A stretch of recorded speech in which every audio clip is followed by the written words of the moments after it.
안녕하세요. 김태민 목사입니다. 하나님의 말씀을 증언하도록 하겠습니다. 추석이죠. 추석이어서 많은 사람들이 여행지를 가고 있죠. 평소에 조용하던 산과 바다에는 사람들이 북적북적 하고 있는 것을 우리가 알 수 있습니다. 관광지를 다니다 보면 경고성 표지판들이 있잖아요.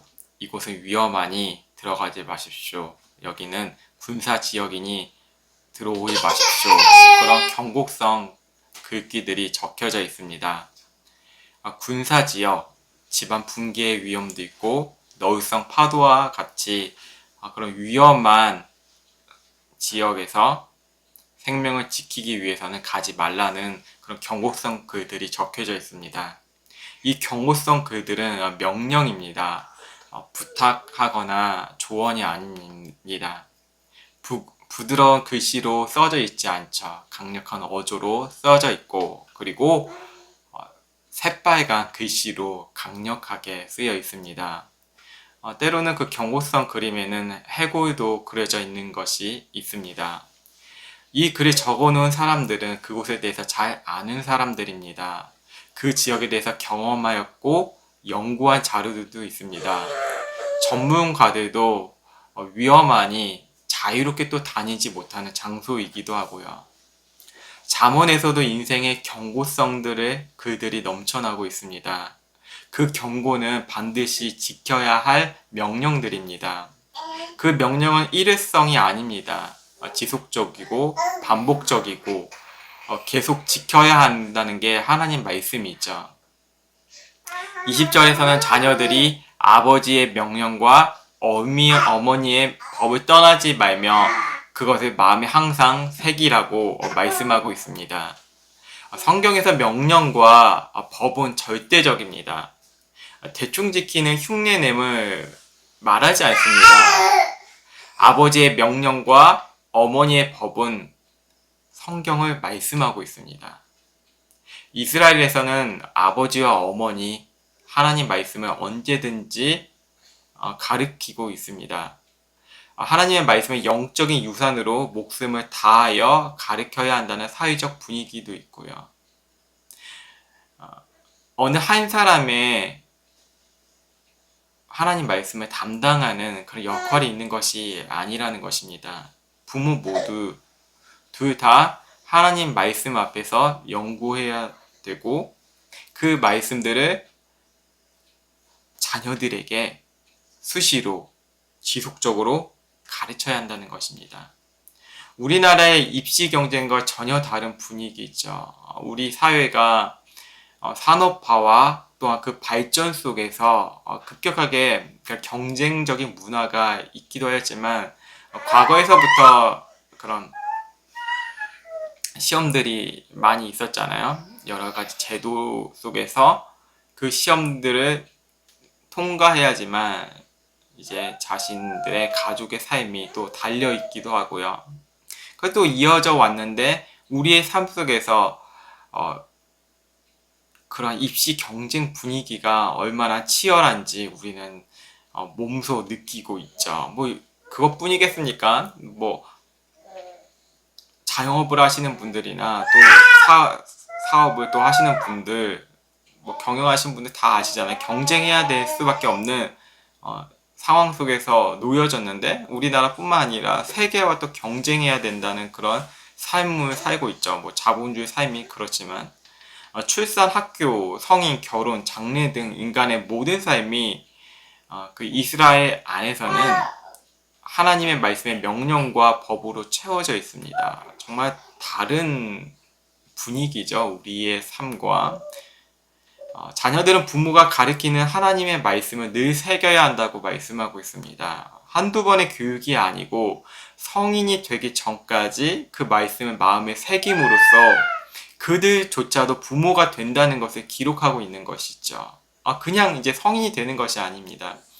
군대를 가고 또 군대를 갔다 온 이제 사람들은 또 이제 공부하고 아니면 취업을 하거나 그리고 결혼하거나 뭐 무엇을 해야 된다는 그런 상황 속에서 우리 삶을 살아가고 있잖아요.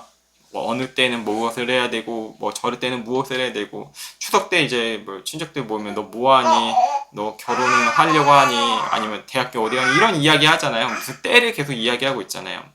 하지만 그 이스라엘 사회 안에서는 그런 어떤 사회적 그 스텝을 밟아 나가는 것보다 더 중요한 게 늘 마음에 하나님의 말씀을 새기고 그 말씀 속에서 삶을 살아가는 그런 사회 전반적인 분위기가 참 중요하다는 것입니다. 지금의 이스라엘을 이야기하는 것이 아닙니다. 뭐 지금의 이스라엘은 뭐 나눠져 있죠. 뭐 세속적인 사람들도 있고 뭐 동성애를 뭐 지지하는 이런 이스라엘 사람들도 있고 뭐 잡다한 모든 것 생각들이 뭐 다 그 사회 속에서 이루어지고 있죠. 뭐 너무 극보수적인 사람들도 있고 그걸 이야기하는 것이 아니고 하나님 말씀 안에 살아왔던 그런 이스라엘 사람들이 이야기하고 있는 것이에요. 이 구약 속에서 뭐 지금도 지켜지고 이제 건강하게 지켜지고 있는 사람들도 분명히 있겠지만요. 법은 보호합니다. 하나님의 말씀은 한 사람의 영혼을 보호해요. 말씀을 보호 아래에서 성장은 비전을 보장합니다. 보이지 않는 삶에서 미래가 보장한다는 게 하나님의 말씀이라는 것이죠. 명령은 삶의 등불이 되어주고 어두운 곳을 비춰주게 됩니다. 법은 빛이 돼요. 하나님 말씀의 법은 빛이 돼요. 그리고 나의 삶의 구석구석 비추게 되는 것이 하나님의 말씀의 법이에요. 특히나 세상적 유혹의 속임에서 보호한다는 것입니다. 24절부터 보시면 말씀이 악한 여인으로부터 지킨다고 합니다. 이것은 특정 여자만을 지칭하는 것이 아닙니다. 남자 여자 상관없습니다. 세상에서 거짓으로 유혹하는 것들을 말하고 있는 것이에요. 세상의 언론들을 보면 거짓투성입니다. 심지어 예능과 같은 프로그램도 뭐 조작을 한다 그러죠. 그리고 뭐 아침에 나오는 건강 프로그램 있잖아요. 그것도 조작하는 경우가 되게 많잖아요. 시청률 끌어올리기 위해서 수단과 방법을 가리지 않죠. 뭐 정치권과 결탁하면 또 그런 것들하고 자기의 이제 뭐 유튜브의 채널을 더 조회수를 올리기 위해서나 사람들에게 더 주목받기 위해서 자극적인 것들을 하잖아요. 그런 이야기들을. 그래서 이것들을 사람들은 진리라고 여기고 모두 선동하고 다니지만 거짓은 넘쳐난다는 것이에요. 사람들은 보이는 것을 믿기에 늘 그 거짓에 넘어간다는 것이죠. 그것이 자신의 진리로 기초를 세우고 자신의 생명을 거는 경우도 있죠. 때로는 그것들이 아름다워 보이기도 합니다. 지속적으로 유혹을 해요. 계속 유혹을 당하면 사람이 언젠가 또 이제 굴복하게 되는 것이죠. 유혹에 계속 노출되다 보면. 악한 여인의 유혹으로 생명이 시들어 갑니다. 자신이 가지고 있던 재산들도 탕진하게 되는 것이죠. 그 악한 여인은 음란한 여인으로 끝내 생명을 죽이게 된다는 것입니다. 이 비유에서 세상은 화려해 보이나 그 안은 사람을 죽이는 독약이라고 말씀하고 있습니다. 세상은 사람을 도와주지 않아요. 오히려 사냥하려고 하죠. 사냥함으로 당황하게 되는 것이죠. 어떤 덫에 계속 논다는 것이죠. 이 사람 걸리면 어떻게 될까? 저 사람 걸리길 바라고 이런 생각들이 가득 차 있는 것이에요. 우리 한국 사회에 부동산 사기가 있잖아요. 뭐 등본이 깨끗했는데 알고 보니 그 이면에 있던 것들이 있다는 것이죠. 매매를 했는데 뭐 근저당 뭐 잡혀져 있고 이런 일들, 자기도 모르는 것들이 사람을 속이려고 계속 덫에 놓는다는 것이에요. 뭐 결혼 사기도 있잖아요. 이 사람 뭐 처음 결혼인 줄 알았더니 결혼한 사람이었고 그리고 또 심지어 가정도 있는 사람이 또 결혼하는 그런 비상식적인 일들이 우리 사회에 있다는 것이죠. 이것뿐이겠습니까? 사람을 공격하고 자기가 더 승진하기 위해서 더 무엇을 덕과 같은 정치적인 일들도 뭐 사회 안에서 행해지잖아요. 다 거짓으로 저는 넘쳐나는 이 세상이에요. 무엇이 진짜인지 잘 모르겠고 뭐 여러 가지의 그런 어려움이 있는 이런 세상 속이에요. 뭐 인터넷 글귀를 봐도 무엇이 진짜인지 무엇이 거짓인지 분별이 안 될 정도로 넘쳐나요. 이거 이렇게 믿었었는데 저것이 진짜인 줄 알았는데 이거는 가짜인데 이게 가짜인 줄 알았는데 이게 진짜네. 이런 사회에서 살고 있다는 것이죠. 거짓말이 난무하던 세상 속에서는 어떻게 살아야 되냐면 마음을 들춰 보아야 한다는 것이죠. 왜 들춰 보아야 되냐면 모든 것이 다 욕심의 마음이 있으면 그 죄가 잉태하고 그것에 넘어가서 사람이 재산을 날리는 경우가 너무나 많아요. 어디 주식에 이제 나만 알고 있는데 너 한번 꼭 투자해보라 이런 사람들이 주변에 있을 수도 있어요. 아니면 여기에 이 부동산 투자해봐 한번 이런 사람들도 있고 다 무엇이죠? 마음의 욕심을 계속 품으면 금세 막 부자가 될 것 같으니까 뭐 코인에 열풍이 일어나고 그래서 다 나락가고 절망하고 그러잖아요. 자기 마음에 무엇을 품은지가 되게 중요하다는 것이죠. 뭐 목회자도 마찬가지죠. 뭐 개척을 뭐 하면 뭐 누가 도와줄 것 같고 뭐 될 것 같고. 근데 그렇지 않는다는 것이죠. 뭔가 다 될 것 같아요. 뭐 마음에 막 품어요 모든 것을. 아 여기에 뭐 이제 개척을 해서 사람들이 뭐 신도시하면 뭐 많이 생길 거다 이런 생각으로 살아가는 경우도 있고 아 내가 이 사람들 많이 끌어 모아야지 이런 욕심들이 있다는 거죠. 아 인정받아야지 이런 저희 같은 목회자들이 이런 것들이 있죠. 이 자신의 무엇을 품고 있는지가 참 중요해요. 사람이 불을 품으면 어떻게 되죠? 옷이 타버리죠.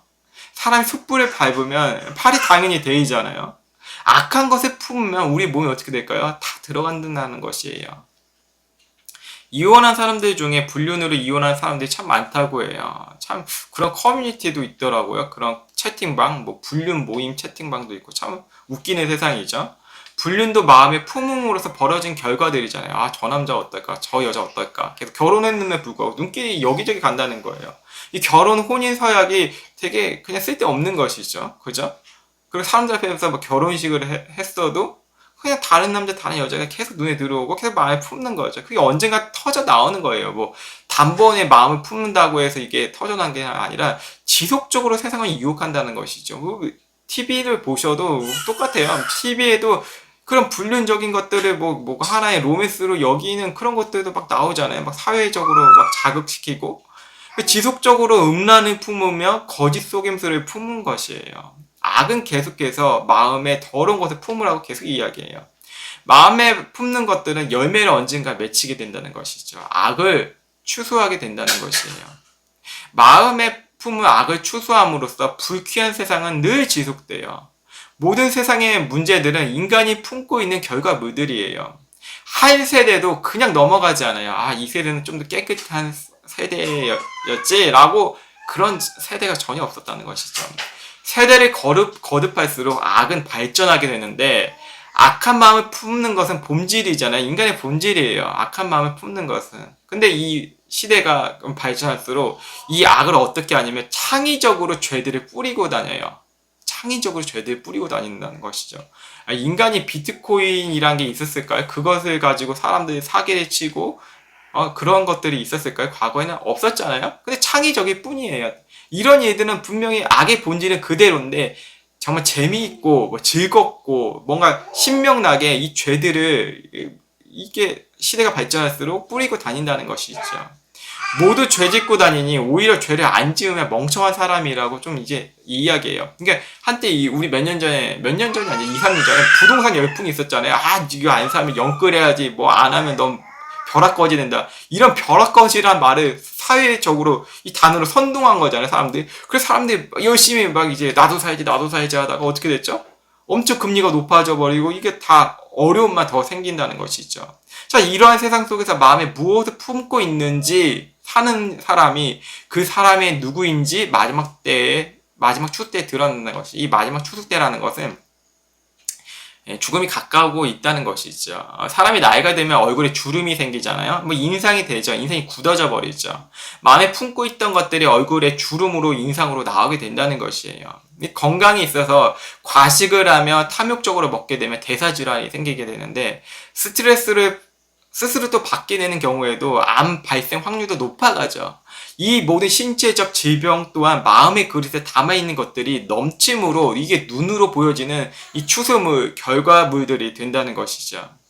자, 그렇다면 우리는 어떻게 살아야 될까요? 하나님의 말씀은 사람을 살린다고 합니다. 너무 표면적이고 너무 많이 들은 이야기죠. 하나님의 말씀 사람을 살린대. 이렇게 이야기하잖아요. 정작 우리는 하나님 말씀과 상관없이 그 말만 그렇대라고 사는 경우가 많잖아요. 잘 지키려고 하잖아요. 어느 때에는 이제 성고 영신 예배 뭐 1월 1일에 되면 열심히 으쌰으쌰 잘 지키자. 뭐 어느 때에도 뭐 이제 3, 4월에 이제 또 고난 주간에 열심히만 지켰지. 뭐 미디어 금식을 한다니 뭐 이상한 금식도 막 갖다 붙이면서 다 해요. 잘 지키고 싶지만 잘 지켜지지 않는 게 하나님의 말씀이잖아요. 우리의 혈기와 욕정은 인간의 몸을 입고 있는 한 지속적으로 유혹을 받고 있기 때문이에요. 뭐 인간의 모두가 그렇죠. 뭐 의인은 다 없는데 뭐 의인인 척하는 사람들 좀 많을 뿐이죠. 그래서 예수님의 마음이 있어야 해요. 예수님의 마음. 예수님은 하나님의 말씀을 다 지키셨죠. 율법을 다 이루셨죠. 세상은 예수님을 유혹했자, 야, 너 사탄이 유혹했잖아. 빵 한번 만들어봐. 뭐 베이커리 가게도 아니고 돌덩어리로 뭐 만들래요. 빵을. 뭐 딱딱한 빵을. 뭐 시험해본 것이죠. 야, 여기서 뛰어내려봐. 뭐 이런 얘기를 시잡아 싸잡자고. 그 다음에 또 뭐 하라 그러죠? 자기들 절 한번 하면 다 준대요. 이 미친 사탄이죠. 참, 정신이 제정신이 아닌 게 이 세상인데, 사탄이 그런 세상 속에서 지배하고 있는 세상이잖아요. 예수님은 유혹하려고 끊임없이 했는데, 유혹 안 넘어가네. 그래서, 어떻게 했죠? 저 죽여봤어요. 사탄이 그런 모습들을 하는 이제 세상 사람들이. 뭐 바리새인이나 뭐 대제사장 뭐 다 결탁했죠. 뭐 서로 사이 안 좋았는데 뭐 서기관과 바리새인이 어떻게 또 사이가 또 좋아졌는지 참 이상한 일이죠. 자기의 공공의 이익을 위해서는 또 그렇겠대요. 그래서 다 예수님 이제 끝났다. 이제 우리에게 이제 안심됐네 생각했는데 예수님 다시 살아나셨어요. 죽음이 이기신 거죠. 예수님께서는 자신을 영접하라 그래요. 그럼 어떻게 되죠? 마음에 너와 함께 있을 거야 말씀하셨어요. 그리고 영원히 떠나지 않을 거야 약속하셨죠. 이게 되게 중요하잖아요. 근데 사람들은 그래요. 저도 그렇지만 뭔가 잃잖아요. 뭔가 조금이나 손해를 보잖아요. 그럼 되게 가슴 아파하잖아요. 뭐 건강도 마찬가지죠. 건강 잃으면 되게 고통스럽고 뭐 주식하는 분들은 뭐 주가 떨어지면 가슴 아프고 아파트 사신 분들은 아파트 뭐 자기 주택 땅값 떨어지면 되게 가슴 아파하고 그리고 뭐 유튜브 하시는 분들 뭐 열심히 뭐 노력했는데 유튜브 인원 떨어진다? 가슴 아프죠. 안 아픈 게 어딨겠어요. 아프죠. 없어지면 아프잖아요. 근데 예수님 우리에게 떠나지 않으신대요. 그 말씀을 좀 잘 안 믿는다는 것이죠. 예수님 우리와 함께 하신대 영원히. 잘 안 믿어요. 다른 게 보이는 떨어지는 게 더 가슴 아파요. 그 약속까지 예수님께서 하셨거든요. 뭐 주식이나 뭐 이런 거 아파트 뭐 투자는 뭐 원금을 보장해 주나요? 뭐 자식 농사 잘 지으면 그들이 뭐 보장해 주나요? 다 보장 못 해줘요 인생은. 예수님께서 영원히 떠나지 않게 해주셨다고 하겠어요. 뭐 자식 떠나가고 뭐 남편 떠나가고 아내 떠나가고 뭐 친구 떠나가는데 다 그런 세상 노래들 했잖아요. 뭐 슬퍼하면서 뭐 과거를 회상하면서 뭐 친구야 아내야 뭐 남편아 뭐 이런 거 사랑 얘기하는데 다 떠나가잖아요. 뭐 아름답게 포장해도 그게 세상의 속임수인데 예수께서 영원히 떠나지 않기는시겠대요. 그래서 누굴 품어야 돼요? 누굴 품어야 될까요, 우리가? 예수님이에요. 다른 거 품을 거 없어요. 뭐, 어느 목사의 설교를 품을 필요가 뭐겠습니까? 저 같은 목회자들의 뭐 좋은 설교가 뭐 어디 헤아려서 무엇이 나겠습니까? 그냥 하나님의 은혜로 이렇게 사용되어져서 이렇게 입에서 나올 뿐이지, 다 하나님이 하신 거예요, 다. 그래서 이 마음을 품어야 되는데, 빌립보서 2장 5절에서 11절에서 우리가 품어야 할 것은 정말 또렷하고 정말로 깨끗하고 순수하고 선명하게 기록하였어요. 이 말씀이에요. 너희 안에 이 마음을 품으라. 곧 그리스도 예수의 마음이니 그는 근본 하나님의 본체시나 하나님과 동등됨을 취할 것으로 여기지 아니하시고 오히려 자기를 비워 종의 형체를 가지사 사람들과 같이 되셨고 사람의 모양으로 나타나사 자기를 낮추시고 죽기까지 복종하셨으니 곧 십자가에서 죽으심이라.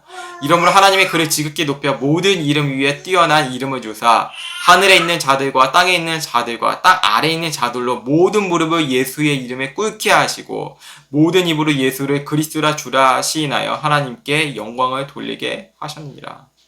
십자가에 죽으셨고 그분은 죽지 않으셨대요. 그리고 하나님의 영광을 보이시고 하늘로 승천하셨어요.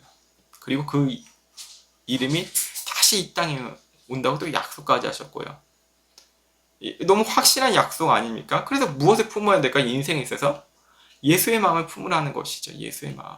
다른 거 품지 말려고요. 뭔가 문제 해결에만 맨날 몰두하고 있어요. 뭐 기도를 하나의 기복신앙으로 뭐 기도를 해야지 뭐 해야지 기복신앙을 항상 해요. 뭐 성경을 갖다 짜 맞춰 이렇게 기도를 해야 된다고 저렇게 기도를 합니다.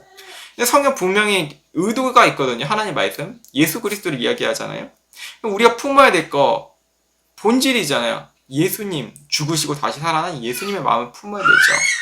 이것이 우리 안에 분명히 정착되어지고 뿌리가 내려지면 우리는 흔들리는 이 세상에 뭐 유혹에 대해서 더 이상 흔들릴 이유가 없다는 것이죠. 뭐 늘 공격하겠죠. 더 유혹하려고. 하지만 세상을 유혹을 이기신 예수님을 내 안에 있는데 그 유혹이 다 튕겨나가죠. 보호한다는 것이죠. 예수님의 말씀이.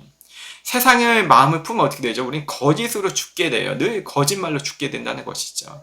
하지만 예수님의 마음을 품으면 마음이 살아나요. 계속 살아나요. 왜 살아날까요? 바울사도는 성경에 기록하기를 자신은 매일매일 새로워진다. 야, 나 날마다 새로워져. 야, 오지게 새로워진다. 야, 환장하겠는데, 나 진짜 너무나 새로워져. 끝이 없어. 근데 진짜 너무 좋다, 요즘에. 왜 맨날 새로워지는지 몰라. 과거에 이렇게 매여있게 살았는데, 율법이 몇 개 살았는데, 야, 왜 이렇게 새로워지지, 나 날마다? 그가 이야기한 것이 무엇이죠? 예수님의 마음이죠. 예수님 마음, 예수님을 품었기 때문에, 내 마음에 예수님이 계시기 때문에, 날로 바뀌어지죠. 우리는 자문의 말씀을 보면서 마음이 새겨야 돼요. 하나님의 말씀을 자녀에게 지속적으로 새길 수 있는 예수님의 마음을 부모가 품어야 되죠. 야, 이놈 새끼야, 공부 안 하고 뭐하니? 니 커서 뭐가 될래? 이거 반복하고 있잖아요. 무한 반복하고 있죠. 자녀도 마찬가지죠. 어린 아기도 마찬가지예요. 나이 드신 연로한 어르신들도 영원한 아버지가, 어머니가 되신 하나님의 말씀이 있잖아요. 주님 안에서 마음에 새게 되죠. 뭐 특정한 세대만 이 하나님 말씀에 순종해야 될까요? 이 이상한 논리를 갖고 계시네. 모두가 하나님 말씀 앞에서 품어야 돼요. 목사가 가리킨다고 목사가 예수님의 마음 안 풀고 하나님 마음 품지 않고 오늘 설교 이제 빨리 하고 설교해야지. 지금 설교 스트레스 너무 받아요. 그럼 안 되잖아요. 예수님의 마음에만 품으면 이게 설교 열심히 이게 써고 최선을 다했으면 하나님 일하신대요. 주가 하시겠다는 것이잖아요. 그것이 무엇이죠? 이 연휴 가운데 풍성한 추석보다 더 풍성하게 하는 하나님의 풍요로운 말씀이 우리를 풍성하게 한다는 것입니다. 이 말씀으로 하루하루를 또 보내시고 그리고 남은 연휴 조금 얼마 안 남았네 이 시간 보시면서 야 이제 또 우울해진다 이제 일상으로 돌아간다 그게 중요한 거 아니잖아요. 하나님 말씀 앞에 늘 살아가고 반복된 이야기죠. 하나님 앞에서 살고 살아가고 우리는 하나님의 말씀을 예수님의 말씀을 다 이루신 예수님 안에서 늘 살아가는 우리들 되었으면 좋겠습니다. 여러분 축복합니다. 주님께서 일하실 것입니다. 기도하겠습니다. 공의로우신 하나님 감사합니다. 인간의 연약함과 인간의 죄악까지도 다 아시고 그것들을 그냥 우리가 다 지옥 가고 다 끝날 그냥 운명인데 예수님을 보내주셔서 또 자비를 또 베풀어 주셔서 우리가 살 길을 또 얻었습니다. 우리의 마음에 우리가 품을 것은 다른 것이 아니었습니다. 뭐 자녀 잘 되게 해주세요. 뭐 개척 잘 되게 해주세요. 뭐 잘 되게 해주세요. 뭐 이렇게 많겠습니까? 무엇을 우리가 잘 되겠습니까? 사랑하는 자가 내 영혼이 잘 된 같이 범사에 잘 되고 뭔가 우리의 영혼이 잘 된다는 것은 바로 그것이 않습니까? 예수님의 마음을 품을 때 우리의 영혼이 잘 되고 범사가 잘 된다는 것은 우리 범사에 예수 그리스도가 드러나면 그게 범사가 잘 되는 것인데 우리같이 이 멍청한 인간들은 우린 늘 그렇게 살려고 하지 않고 뭐 세상적인 영향에 받아서 또 하나님의 말씀을 자신의 죄악과 콜라보를 하는 인생을 살아가고 있다는 것이죠. 주님의 말씀을 순수하게 받아들여야 되는데 그렇지 못하고 가룟 유다와 같이 계산하면서 받아들이니까 늘 이 모양 이 꼴로 영적인 성숙함이 없이 살아갑니다. 주님 용서해 주시옵시고 우리의 연약함 용서해 주옵시고 또 특정한 죄가 아니라 우리의 모두의 죄이고 우리의 아픔입니다. 내가 의인이 아니고 의인인 척하는 사람일 뿐이고 우리 모두 죄인이고 주님만이 필요합니다. 주님 이 시대 속에서 주님을 증언하는 사람들에게 도와주시옵소서. 주님께서 우리가 빛과 소금이 되라고 말씀하셨듯이 우리가 주님의 빛과 주님의 그 소금 안에서 짠맛을 내는 그런 주님 안에 더 묵상하며 흘러보내는 사람들 될 수 있도록 주님 함께하여 주시옵소서. 이 연휴 기간에도 주님 영적으로 늘 지켜주시옵시고 여러 모양으로 살아가고 있는 모든 주님의 백성들의 삶 속에서도 주님의 향기가 드러날 수 있도록 주님 축복하여 주시옵소서. 이제 조금 있으면 이제 연휴가 끝나는데 그것으로 또 영향을 받아서 지치지 않게 도와주시고 낭망하고 절망하는 사람들 그런 영혼들 없게 하여 주시옵소서. 모든 삶 속에서 주님께서 이끌어 주시면 기대합니다. 살아계신 예수 그리스도의 이름으로 기도드립니다. 아멘.